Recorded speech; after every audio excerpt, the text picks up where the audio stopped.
Associated Press ajansının haberinde Uygur Türklerinin yoğunlukla yaşadığı Doğu Türkistan'da Çin'de yerel hükümetin son yıllarda bölgedeki Uygur ve Kazak kadınları doğum kontrol yöntemleri uygulamaya zorladığı, çok çocuk yapanlara para cezası kestiği ve kamplara göndermekle tehdit ettiği öne sürüldü. Associated Press'in haberinde daha önce kamplarda kalan 30 kişiyle röportaj yaptığı ve hükümetin açıkladığı verilere dayanarak doğum kontrolünün daha önce de bilinenden daha geniş çaplı ve sistematik olduğu savunuldu. Çin hükümetinin yüz binlerce kadını düzenli olarak rahimlerine spiral takmaya, kürtaja ve kısırlaştırmaya zorladığı, spiral kullanımının ülke genelinde düşmesine rağmen Doğu Türkistan'da ciddi şekilde artış gösterdiği kaydedildi. Çok çocuk sahibi olmak gözaltı kampına gönderilmek için ana neden ifadelerinin kullanıldığı haberde 3 veya daha fazla çocuğu olan anne babaların hükümetin kestiği devasa para cezalarını ödememesi halinde çocuklarından ayrılarak kamplara gönderildiği belirtildi.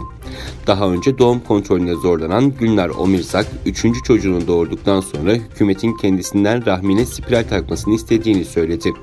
Doğumdan 2 yıl sonra ise yerel yetkililerin 2'den fazla çocuğu olduğu için para cezası kestiğini ve cezayı ödememesi durumunda kampa gönderilmekle tehdit ettiklerini anlatan Omirzak, bu durumdan kurtulmak için Kazakistan'a kaçtığını belirtti. Tursunay Ziyavudun ise daha önce kampta kaldığı dönemde adet görmesi kesilene kadar kendisine bir şey enjekte edildiğini ve sorgulamalar sırasında karnının alt kısmına defalarca tekme atıldığını aktardı. Araştırmayı değerlendiren uzmanlar, Çin'in uzak batı bölgesindeki Doğu Türkistan'da son 4 yıldır sürdürülen uygulamayı demografik soykırım olarak isimlendiriyor.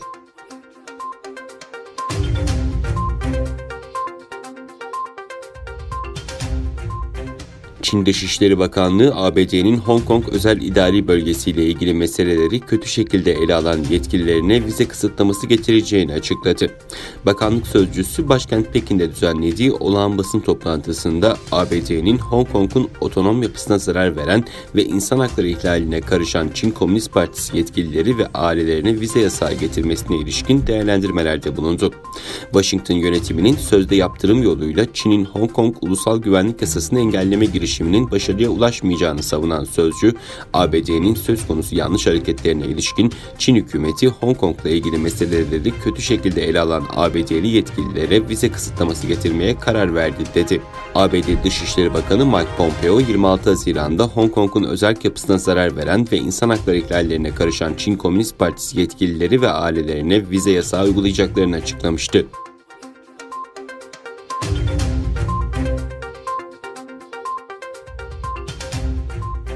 Dünya Sağlık Örgütü Genel Direktörü Tedros Adhanom, Çin virüsü salgınına ilişkin olarak endişe verici bir açıklamada bulundu. En kötüsü henüz gelmedi. Bunu söylediğim için üzgünüm ama bu tür ortam ve koşullarda en kötüsünün gelmesinden endişeliyiz dedi.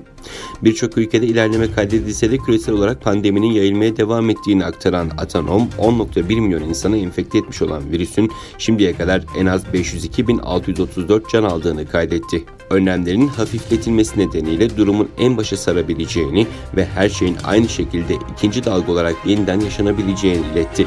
Pazartesi günü bir video konferansta konuşan Dünya Sağlık Örgütü Direktörü, ülkeler ekonomilerini açmaya başladıkça yayılma hızının ve vakalarının arttığını dile getirmişti.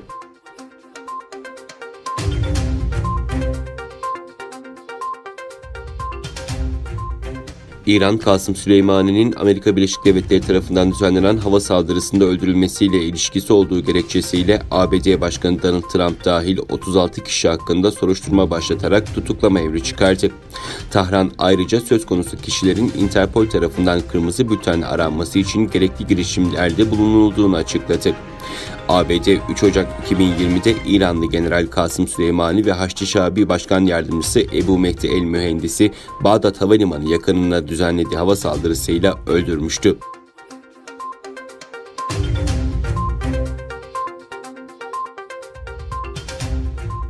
Afganistan'ın güneyindeki Helmand vilayetinin Sengin ilçesinde bir pazar yerine hedef alan roketli ve bombalı araç saldırısında aralarında çocukların da bulunduğu en az 23 sivil hayatını kaybetti.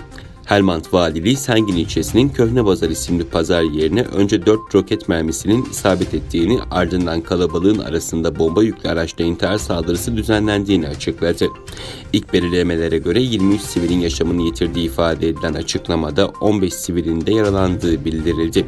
Ayrıca valilik açıklamasında saldırıların Taliban tarafından gerçekleştirildiği aktarıldı. Saldırıları henüz üstlenen olmadı. Helmand'ın Sengin ilçesinin çoğu bölgesi Taliban tarafından kontrol ediliyor.